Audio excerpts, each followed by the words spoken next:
Fabiola Guarneros, qué gusto saludarte, bienvenida a los micrófonos de ¿Qué tal, Fernanda? Gracias por estar aquí. Fabi, cuéntanos, hay una paz ficticia. Paréntesis, yo estoy, mira, Fabiola, tú y yo llevamos muchos años en el tema de noticias. Yo no había escuchado una noticia como la que escuché hoy de que mataron a los dos opositores, con diferencia de 7 horas. Nunca había escuchado eso. ¿Tú sí? No, mi querida Fer, de hecho, pues tú sabes que nosotros preparamos el programa porque así nos los has indicado y es parte de esta costumbre, y envío mi información antes. Cuando yo envié mi tema con Emilio, solo habían matado a uno, a Miguel Ángel Zavala, candidato de Morena a Marabatío. ¿Y qué crees? Que la noche, antes del cierre, estábamos en la edición, pues recibimos la noticia del segundo, que justamente es Armando Pérez Luna, candidato también del PAN, también en Marabatío. Es decir, a los dos candidatos en una misma noche por diferencia de horas, ¿no? Entonces, es preocupante efectivamente porque es algo que no habíamos visto en un mismo día. Es decir, los hechos de violencia, la violencia política, se ha estado registrando desde el 2006. Es decir, había indicios aislados. Bueno, tenemos el magnicidio de Colosio en 1994. Eso sin duda es el antecedente número uno. Pero después se fueron como calmando las aguas, ¿no?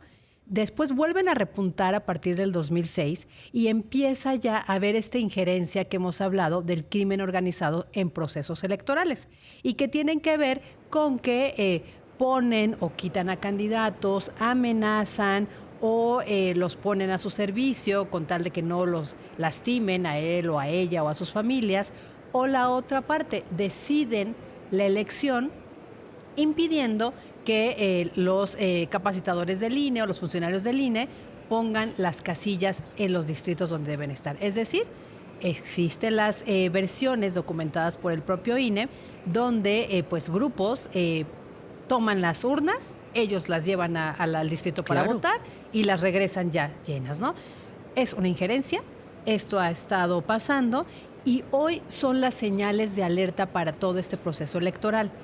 Pero la reflexión el día de hoy con ustedes de esta paz ficticia no solo tiene que ver con el proceso electoral, que sí es preocupante porque anoche tuvimos este antecedente, pero no es el único. Tiene que ver también... Pero van 20. Exactamente. Fabiola, en el año van 20. Exactamente. 20 que han aniquilado, han matado a punta de pistola, con tiros...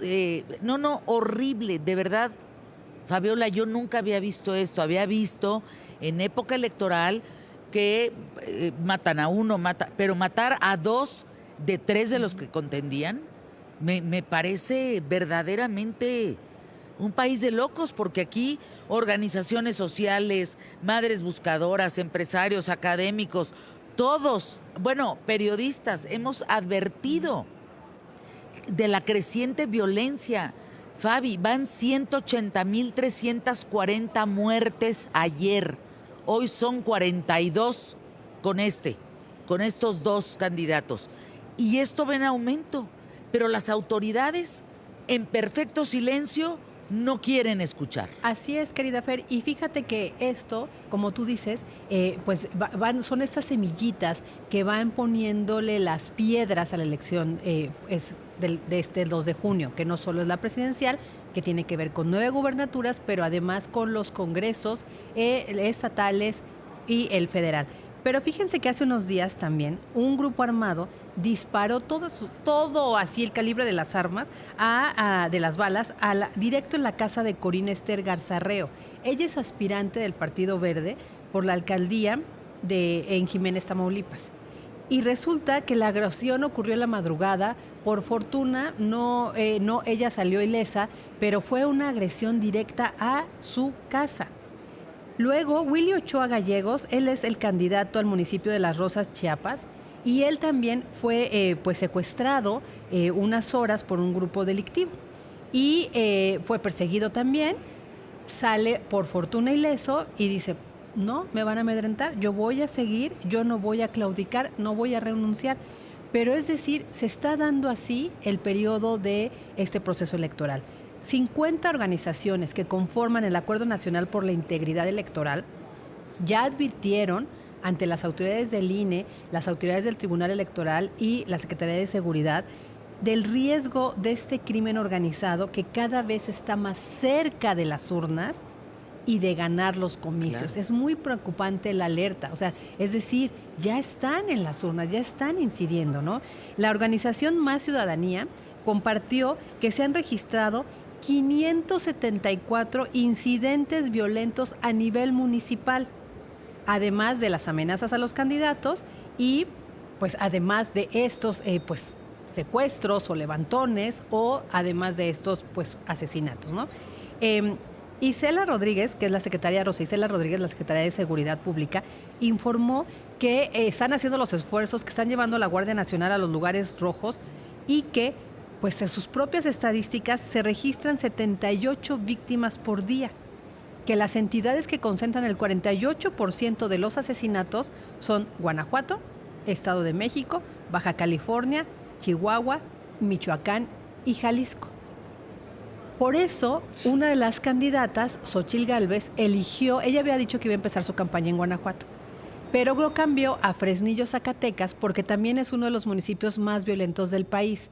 Y la idea es enviar el mensaje, pues, de que esto no puede seguir ocurriendo, de que los procesos electorales tienen que estar a salvo, pues, de estos intereses delictivos, ¿no?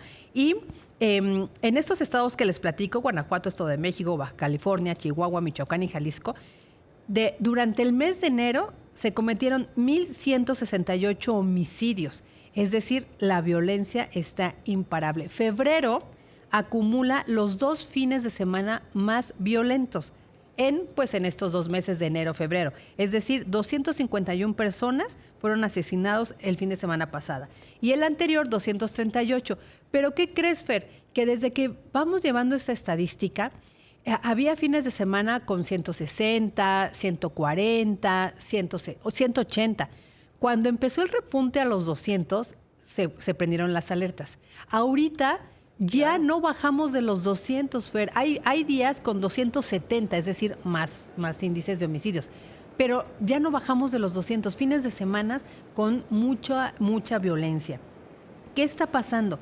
Que el clima de violencia se está viviendo en todos los ámbitos del país. Ahorita hablamos de este tema muy preocupante que es el proceso electoral porque incide en nuestras decisiones futuras, en la democracia de nuestro país. Pero también a nivel local está la gente viviendo una situación de violencia que supera las historias reales que platicábamos aquí y en otros medios de comunicación del propio Grupo Imagen que tenían que ver con Michoacán y los desplazados, ¿se acuerdan? Que en la ciudad Juárez, Tijuana, sí, claro, eran las familias desplazadas de Michoacán. Hoy ya se suman las de Oaxaca, se suman las de Chiapas, se suman las de Guerrero y este es un fenómeno preocupante. También afecta la vida social porque también recibimos la noticia de por lo menos 100 templos evangélicos en Chiapas. Ustedes saben que Chiapas es una de las entidades con más diversidad religiosa, pero las comunidades evangélicas tienen mucha presencia. De plano, por lo menos 100 templos evangélicos tuvieron que cerrar ante la amenaza. No hay paz.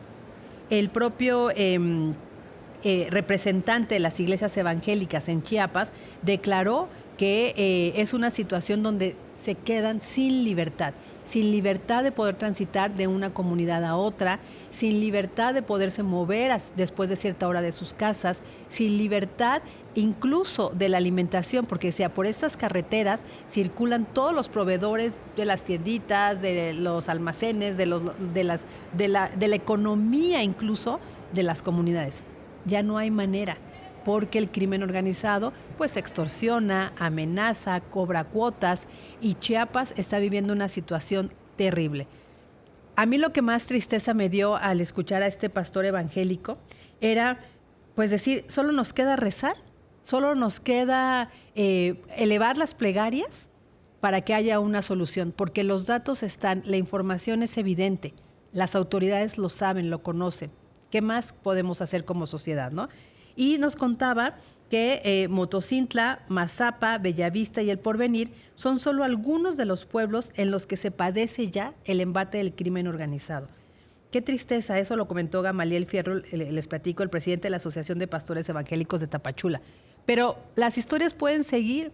Fíjate nada más, Chiapas tiene una historia muy importante de presencia de organizaciones de extranjeros, ¿no? ¿Se acuerdan que cuando el movimiento alzado del EZLN, pues estaban los alemanes?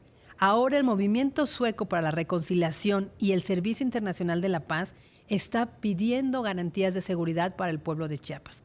Y Guerrero, Fer, tú pediste el tema aquí, platicamos de lo que pasaba en Guerrero. ¿Cómo podemos hablar de una paz?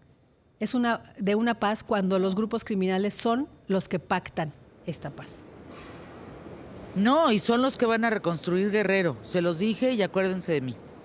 Porque además, y también ahí viene una nota importante de frente, ¿eh? La relación entre el papá y la gobernadora. A él les encargo, que ya no hay tal.